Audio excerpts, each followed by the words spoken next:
Hello दोस्तों, नमस्कार। आप सभी कैसे हैं? मैं आशा करता हूं कि आप बहुत ही अच्छे होंगे, शानदार होंगे और आपकी तैयारी भी रेगुलर चल रही होगी, बड़ी शानदार, लाजवाब आपकी तैयारी चल रही होगी। और मैं मैथ की बात करूं तो आपको मैथ भी बढ़िया समझ में आ रहा होगा, शानदार समझ में आ रहा होगा। और दोस्तों, मैं आपसे बिल्कुल जीरो से हाई लेवल लेकर चल रहा हूं, आपको बिल्कुल बेसिक से मैं पढ़ा रहा हूं। मैं आशा करता हूं कि बड़ा शानदार आपके समझ में आ रहा होगा। फिर भी किसी भाई को समझने में नहीं आ रहा हो तो आप कमेंट करके बता सकते हैं, और समझ में आ रहा हो तो भी कमेंट करें एक बार। अच्छा समझ में आ रहा है, कैसा समझ में आपको आ रहा है। और यदि आपको बहुत ही शानदार समझ में आ रहा है तो ये जो लिंक है अपने दोस्तों तक भी शेयर कर दीजिए। दोस्तों, बड़ा मजा आ रहा होगा आपको पढ़ने में भी। तो अपन चलते हैं आज आगे। कंपाउंड इंटरेस्ट, चक्रवृद्धि ब्याज, अपनी पहले 2 क्लासें हो चुकी थी। आज दोस्तों अपनी तीसरी क्लास होगी कंपाउंड इंटरेस्ट की। सीआई की तीसरी क्लास अपन बात करेंगे। तो उससे पहले मैंने आपको बताया 2 क्लासें मैंने पढ़ाई, तो उसको आप पिछली क्लासों को अवश्य देख लेना, जिससे कि आपको समझ में आ जाए। और दोस्तों, पढ़ने से पहले जिन विद्यार्थियों ने चैनल को सब्सक्राइब नहीं किया है, math with Ajit sir YouTube channel को सब्सक्राइब जरूर कर ले में। तो चलते हैं दोस्तों अपन आगे। देखिए, आज अपनी टाइप नंबर 2 चलेगी। मैंने 2 क्लासों में आपको टाइप नंबर 1 पढ़ाई, और टाइप नंबर 1 में मैंने आपको बेसिक करवाया था दोस्तों। मिश्र धन कैसे ज्ञात करते हैं, मूलधन कैसे ज्ञात करते हैं, समय कैसे ज्ञात करते हैं, दर कैसे ज्ञात करते हैं, वो मैंने आपको सिखाया था। अब आज स्टार्ट होती है टाइप नंबर 2 अपनी। देखिए, अब सवाल को पढ़ लेते हैं, फिर फटाफट करेंगे। कोई राशि चक्रवृद्धि ब्याज की दर से 4 वर्ष में 3 गुनी हो जाएगी, तो कितने समय में वह राशि 27 गुनी हो जाएगी। अब ये सवाल हमारा सरल ब्याज में भी आया था, वहां पर लिखा होता था सरल ब्याज की दर से। अब यहां पर लिखा हुआ है चक्रवृद्धि ब्याज की दर से। अब मेथड से करोगे थोड़ा लंबा लगेगा सवाल को, मैं डायरेक्ट आपको एक ट्रिक बता रहा हूं, बड़ी शानदार ट्रिक है। देखिए क्या करना है कि कोई राशि चक्र, ये सवाल है ना, एक बात सुनना, ये टाइप भी मोस्ट है, एग्जाम में अक्सर यहां से क्वेश्चन आता रहता है। सुनिए, कोई राशि चक्रवृद्धि ब्याज की दर से 4 वर्ष में 3 गुनी हो जाएगी। तो यहां पर मैं लिख रहा हूं दोस्तों वर्ष, आप खुद भी कर सकते हैं, और ये यहां पर मैंने लिख दिया गुना।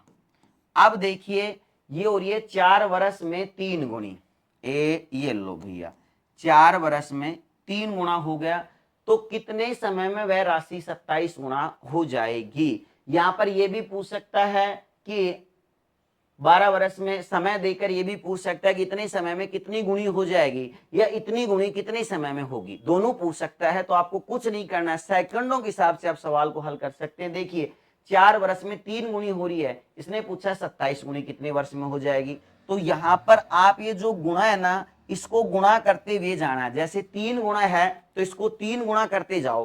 3 का 3 गुणा कितना हो गया, 9। 9 का 3 गुणा 27। जैसे मान लीजिए यहां पर दुगुना होता तो मैं दुगुना करता हुआ जाता, 2 का दुगुना 4, 4 का दुगुना 8, 8 का दुगुना 16। मान लीजिए यहां पर 5 गुणा होता तो मैं 5 गुणा करता जाता, 5 का 5 गुणा 25, 25 का 5 गुणा 125। ठीक है ना, इस प्रकार से अपन इसको करते जाते। अब इसने 27 गुना पूछा था तो मैं 27 पर रुक गया। अब इसके सामने देखेंगे कितना वर्ष आता है। तो दोस्तों देखिए एक बार ध्यान से, समय में आपको क्या करना है कि वर्ष जोड़ना है। जैसे 4 वर्ष है तो 4 जोड़ दीजिए इसमें 8।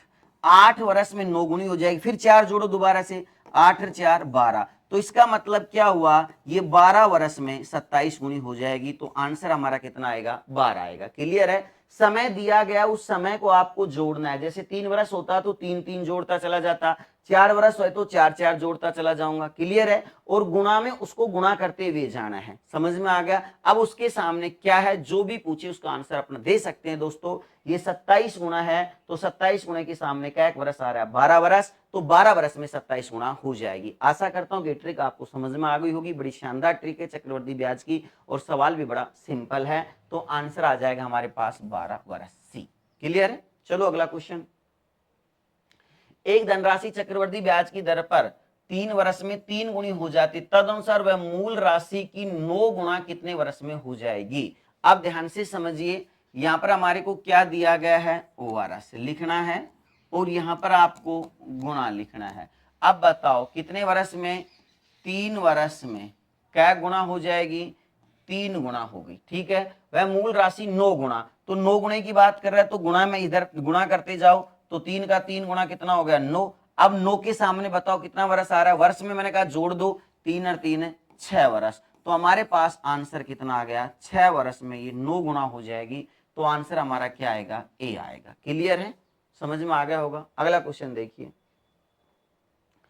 चक्रवृद्धि ब्याज की, चक्रवृद्धि ब्याज की अंतर्गत उधार, चक्रवृद्धि ब्याज के अंतर्गत आधार उधार ली गई एक धनराशि 10 वर्ष में दुगुनी हो जाती है तो वह राशि उसी ब्याज की दर पर कितने समय में अपने से 4 गुना हो जाएगी। अब देखो बहुत ही सिंपल सवाल है, वो कब हुई है, यहां पर वर्ष और यहां पर क्या हो गया, ये गुना।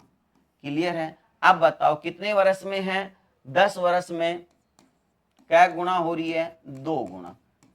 क्लियर है। कितने गुणे की बात करा है, 4 गुणे की। तो 2 का दुगुना कितना होता है, 4। अब इस 4 गुणा के सामने देख लो कितना समय आएगा, समय 10 है तो 10 10 जोड़ते चले जाओ, कितना आ गया, 20 वर्ष। तो 20 वर्ष में 4 गुना हो जाएगी। तो आंसर हमारा क्या आ जाएगा, बी आ जाएगा। बोलो समझ में आ गया होगा। बड़ा शानदार क्वेश्चन है, सरल है, बहुत सिंपल। कोई धन चक्रवर्ती ब्याज की दर से 4 वर्ष में बढ़कर दुगुना हो जाता है तो 12 वर्ष में कितना। अब उल्टा पूछ लिया कि समय में 12 वर्ष में कितना गुना हो जाएगा। तो यहां पर आपको कुछ नहीं लिखना, यहां पर मैंने लिखा समय वर्ष और यहां पर मैंने लिख दिया गुना। अब बताओ क्या कह रहा है, ये 4 वर्ष में बढ़कर दुगुना हो जाती है।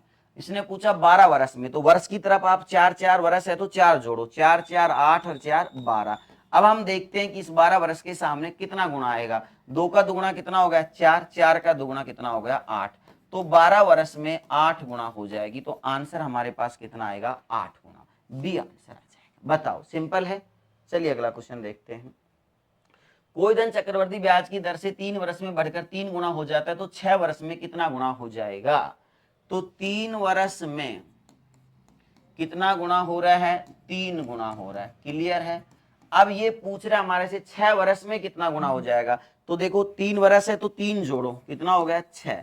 अब अपन देखेंगे कि 6 वर्ष के सामने कितना गुना आता है। 3 का 3 गुना करो, 9। तो यहां पर ये 6 वर्ष में 9 गुना हो जाएगा। क्लियर है। तो आंसर हमारा क्या आ जाएगा, बी आ जाएगा। बताओ समझ में आ गया होगा। चलिए अगला क्वेश्चन देखते हैं अपन। 1000 रुपए की धनराशि 5% वार्षिक ब्याज की दर से 2 वर्ष की चक्रवृद्धि ब्याज तथा साधारण ब्याज का अंतर क्या होगा।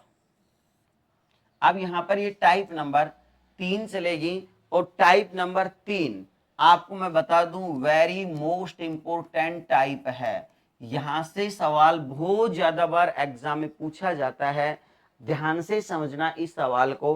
अब तक सवाल चल रहे थे, अब सरल ब्याज और चक्रवृद्धि ब्याज के मिक्स के सवाल चलेंगे। देखो यहां पर 1000 रुपए की धनराशि पर 5% वार्षिक ब्याज की दर से 2 वर्ष की चक्रवृद्धि ब्याज तथा साधारण ब्याज का अंतर क्या होगा। अब मेथड तो आपको पता ही है, अंतर पूछा साधारण ब्याज और चक्रवृद्धि ब्याज का। तो आप साधारण ब्याज ज्ञात कर सकते हैं 1000 रुपए का, चक्रवृद्धि ब्याज भी ज्ञात कर सकते हैं, दोनों को आप आपस में घटा सकते हैं तो आंसर निकल कर आ जाएगा। लेकिन इसको हल करोगे तो बेटा टाइम लगेगा। मैं आपको एक छोटा सा सूत्र बता देता हूं। इन सवालों को वेरी मोस्ट इंपोर्टेंट टाइप है, ध्यान रखना इस बात का। इन सवालों में आपको या तो अंतर पूछेगा सरल ब्याज और चक्रवृद्धि ब्याज का, या अंतर देकर आपसे मूलधन भी पूछ सकता है। तो मैं एक सूत्र बता रहा हूं डायरेक्ट। लेकिन यहां पर यदि समय 2 वर्ष हो तब सूत्र लगेगा क्या, अंतर बराबर में मूलधन दर बटा में 100 का होल स्क्वायर, ये सूत्र लगेगा। लेकिन ध्यान रखना समय क्या होना चाहिए हमारा, 2 वर्ष होना चाहिए। आगे भी मैं बताऊंगा, अभी समय अलग आएगा जब। तो डायरेक्ट देखिए हमारे पास अंतर बराबर में, अब बताओ मूलधन कितना दिया गया है 1000, दर बताइए क्या दी गई है हमारे को 5%। तो 5 बटा में 100 गुणा में 5 बटा में 100। अब आप इसको हल कर लीजिए। 2 जीरो से 2 जीरो कैंसिल हो गया, 1 जीरो से 1 जीरो, 5 25, 25 में 10 का भाग देंगे 2.5। अब मेथड से करते तो टाइम लग जाता, डायरेक्ट हम सवाल को हल कर दिया। ध्यान रखना इस सूत्र का, अंतर बराबर में बहुत ही शानदार टाइप है, अक्सर यहां से क्वेश्चन आता रहता है। अंतर बराबर मूलधन दर बटा 100 का होल स्क्वायर। तो चक्रवर्ती ब्याज और सरल ब्याज में अंतर आ गया 2.5 का, 2.50 कह दो, एक ही बात है। तो बी आंसर आ जाएगा। क्लियर है? चलो अगला क्वेश्चन ध्यान रह जाएगा ना। किसी धनराशि पर 4% वार्षिक दर से 2 वर्षों के साधारण ब्याज और चक्रवर्ती ब्याज का अंतर 4 रुपए है, तो वह धनराशि क्या है? बेटा मैंने अभी आपसे क्या कहा था कि अंतर देकर आपसे मूलधन पूछ सकता है या मूलधन देकर अंतर पूछ सकता है। अब यहाँ पर अंतर दे दिया, मूलधन पूछ रहा है, तो मैंने आपको सूत्र बताया था अभी कुछ देर पहले ही पिछले सवाल में, अंतर बराबर में क्या सूत्र हमारा, मूलधन दर बटा में 100 का होल स्क्वायर। अब अंतर कितने रुपए दिया गया है? 4 रुपए, और मूलधन हम मान लेते हैं x। क्लियर है? दर हमारे को क्या दी गई है? 4% बटा में 100 गुणा में 4 बटा में 100। क्लियर है? अब बताओ x का मान ज्ञात करना है, तो 4 से 4 बराबर का चिन्ह, ऊपर ऊपर की संख्या कटेगी, ये 4 मैं इससे काट देता हूं, 25 का 100, वज्र गुणा कर देंगे तो x का मान क्या आ जाएगा? 25 गुणा 100, 1 से गुणा करेंगे तो कितना हो गया? 2500। सेकंडों के हिसाब से सवाल हल हो गया। वैसे शाम हो जाती सवाल को हल करते करते, तो x का मान 2500 रुपए आएगा। आंसर हमारा क्या हो जाएगा? ए हो जाएगा। क्लियर है? समझ में आ गया? चलो अगला क्वेश्चन। किसी धनराशि पर 10% वार्षिक दर से 2 वर्षों के साधारण ब्याज और चक्रवर्ती ब्याज का अंतर 65 रुपए है, तो वह धनराशि क्या है? अब देखिए, डायरेक्ट अब सूत्र बार बार लिखने की आवश्यकता नहीं है, आपको धनराशि पूछ रहा है, अंतर दिया गया, अंतर कितने रुपए दिया गया? 65। मूलधन मैंने क्या मान लिया? x। सूत्र होता है अंतर बराबर मूलधन दर बटा 100 का होल स्क्वायर। अब बताइए दर यहाँ पर कितनी परसेंट है? 10% है, तो 10 बटा में 100 गुणा में 10 बटा में 100। हल कर लो, 2 जीरो से 2 जीरो ये कैंसिल होगी। x का मान ज्ञात करना, वज्र गुणा कर दो 100 को 65 से, तो यहाँ पर कितना हो गया? 6500। तो मूलधन हमारे पास कितना आ गया? 6500। एक ही लाइन में आंसर आ गया, तो 6500 डी आंसर आ जाएगा। ठीक है, समझ में आ गया होगा आशा करता हूँ। बड़ा शानदार क्वेश्चन है। आगे चलिए, 1000 रुपए के 3 वर्ष के लिए 5% वार्षिक दर पर चक्रवृद्धि ब्याज और साधारण ब्याज का अंतर क्या है? अभी मैंने बताया कि जब समय 2 वर्ष होता है तो सूत्र लगेगा अंतर बराबर मूलधन दर बटा 100 का होल स्क्वायर। अब यहाँ पर समय कितना आ गया? 3 वर्ष। एग्जाम में अधिकांशतः 3 वर्ष ही देता है, लेकिन लगभग 2 वर्ष ही आता है। अधिकांश 3 वर्ष तो बहुत ही अधिक से अधिक दे सकता है, नहीं तो 2 वर्ष का सवाल आएगा। यहाँ पर दे दिया 3 वर्ष। अब मैं 3 वर्ष का भी सूत्र आपको बता देता हूं। देखो, यदि समय 3 वर्ष हो तो अंतर बराबर में मूलधन दर बटा में 100 का होल स्क्वायर 300 प्लस में दर बटा में 100। अब यहां पर अंतर बराबर मूलधन दर बटा 100 का होल स्क्वायर, ये तो 2 वर्ष में भी है, 3 वर्ष में आ गया 300 प्लस दर बटा में 100। अब बोलिए अपन मान रख देते, ध्यान रखना एक्स्ट्रा क्या लगेगा? 300 प्लस दर बटा में 100। तो अंतर अपन देखते हैं, अंतर बराबर में मूलधन कितना दिया गया हमारे पास? 1000 रुपए। अब बताओ, मैं दर की बात करता हूं तो 5% है, तो ये आ गया 5 बटा में 100 गुणा में 5 बटा में 100। अब 300 में 5 जोड़ेंगे तो ये हो गया 305 बटा में 100। अब फटाफट आप हल कर सकते हैं। देखो भाई, 2 और 1 3, 2 और 1 3, कट गया। अब बताओ 5 25 और ये 25 चौका 100। अब यहाँ पर और कोई राशि तो कट नहीं, इसको काट देता हूं मैं, सॉरी। 5 दूनी 10, 5 छंगा 30 और 5 एकम 5, 61 बटा में कितना आ गया हमारे पास? 8 आ गया। क्लियर है ना? 61 बटा में 8, 61 में अपन 8 का भाग देते हैं, तो यहां पर देखिए 8 पंच 40, 8 छंगे 48, 8 सत्तू 56, तो यहां पर बच गया 61 में से 56 गए तो कितने बच गए हमारे पास? 61 में से 56 गए तो 4, 8 पंजू 40, तो 7 पॉइंट कितना आ गया? 5 आंसर आ जाएगा, 7.5। अब देखो ये ऑप्शन में थोड़ा मिस्टेक कर रखी है, चारों ऑप्शन इसके गलत हैं। अब यहाँ पर देखिए, दोबारा एक बार देख लेना, मूलधन हमारे पास कितना 1000 रुपए, दर कितनी है 5%, तो 5/100, 5/100 लिख दिया मैंने, गुणा में 305/100, 300 में 5 जोड़ेंगे तो 305/100 आएगा।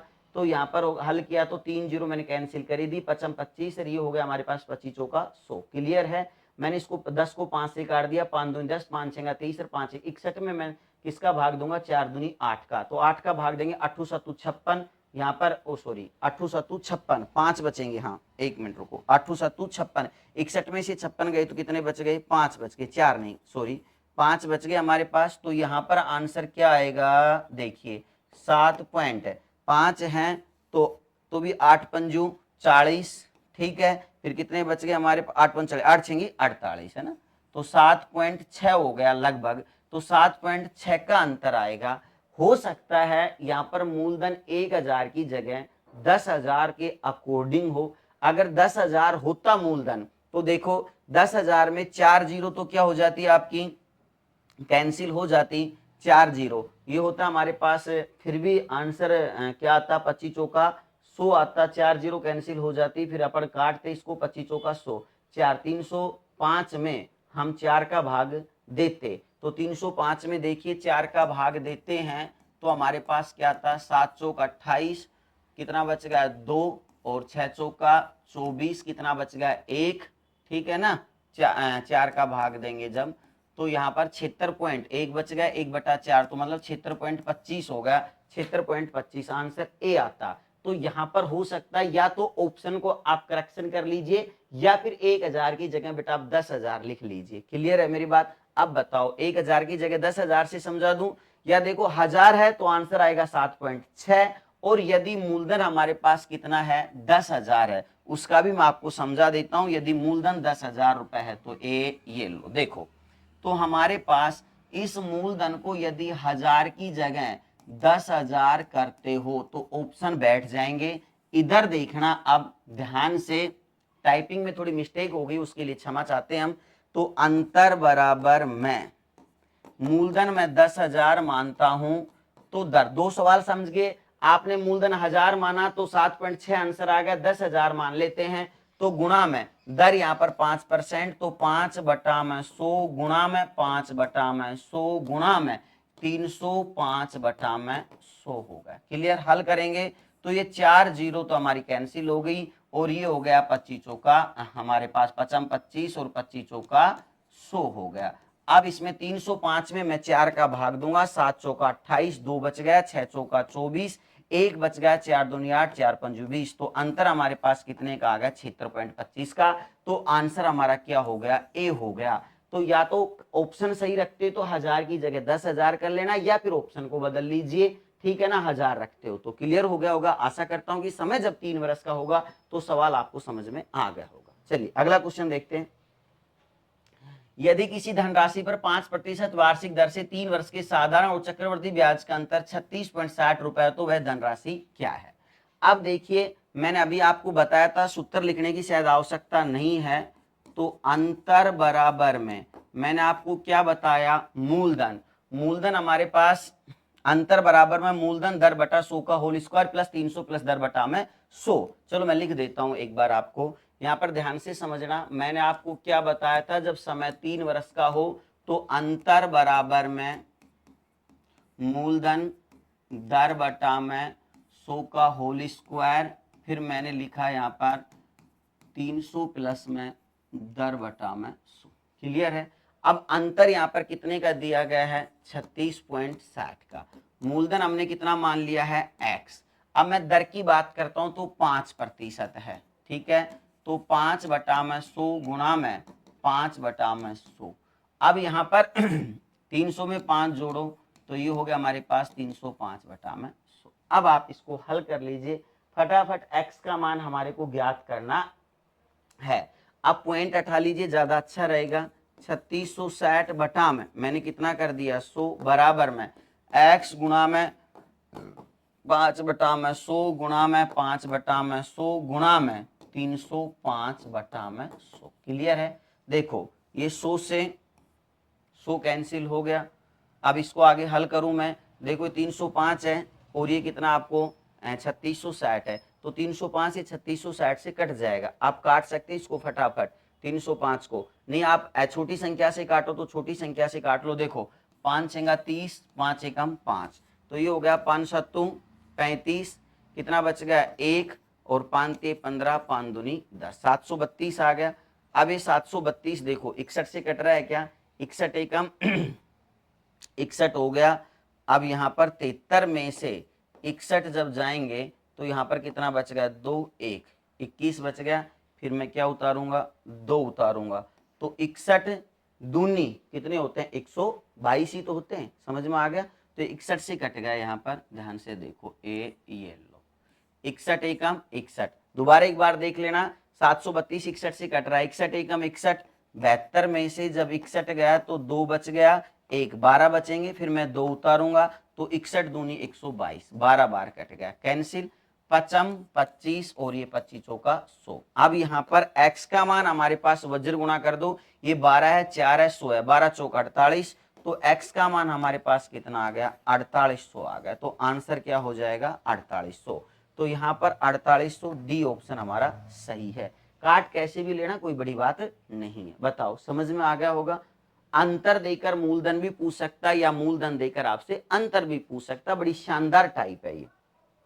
अब चलो दोस्तों आज की क्लास अपन यहीं समाप्त करते हैं। मैंने आपको बताया कि ये टाइप बड़ी शानदार थी। मैंने आज आपको 2 टाइप पढ़ाई, type number 2, type number 3। Type number 3 ध्यान रखना कि साधारण ब्याज और चक्रवृद्धि ब्याज का अंतर कैसे ज्ञात किया जाता है या अंतर देकर अपन मूलधन कैसे ज्ञात करते हैं। मैं आशा करता हूं कि आपको बड़ा शानदार समझ में आया होगा ये टॉपिक। अगली क्लास के बारे में इसकी कल बात करेंगे। धन्यवाद दोस्तों।